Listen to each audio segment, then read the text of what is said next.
Hey, what's up mga kaballers? Maligayang pagbabalik sa aking channel. Halina't pag-usapan natin ang balitang Warriors 3-team trade na at ang balitang D'Angelo Russell inayawan ng Portland Trail Blazers. Tara na't pag-usapan natin yan dito sa Basketball Hotshots.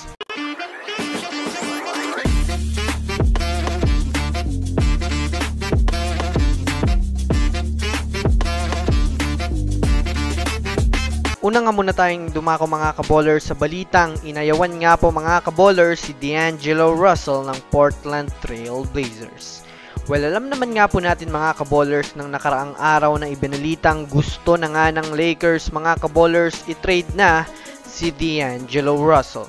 Sa kadahilan ng ito nga po mga kaballers ang balak gamitin ng Lakers para mai-offer sa Blazers kapalit ni Jerami Grant. Sa pinakabagong balita nga po mga kaballers na lumabas kaninang umaga mga kaballers ay opisyal na nga pong tinanggihan mga kaballers ng Portland Trail Blazers ang offer ng Lakers. Ayon nga sa balita, ayaw nga daw ng Portland Trail Blazers kay D'Angelo Russell at mas nangihingi pa nga ito ng mas magandang trade package para maibigay nila si Jerami Grant sa Lakers na kung susumadahan nga natin mga kaballers, mataas nga po ang hinihinging kapalit ng Blazers sa Lakers kaya malabo nga pong matuloy ang trade kung ipapasok pa nga po nila mga kaballers si D'Angelo Russell sa kanilang trade package.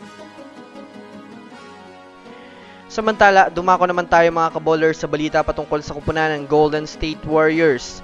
At dahil nga po mga kaballers sa desperado ang Warriors ngayon makabuo ng panibagong championship lineup ay abalang-abala nga po ang kanilang front office makipag-usap sa mga teams para makakuha ng mas dekalidad na mga player para sa susunod na season.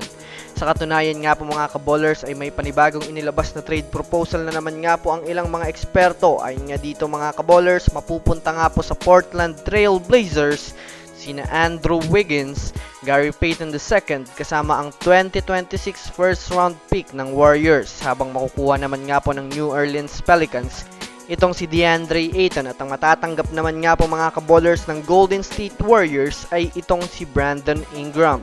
Kung susumadahin nga natin mga kaballers, win-win situation nga po ito mga kaballers dahil na rin naman sa magkakaroon ng Warriors ng panibagong star player na makakatulong kay Stephen Curry.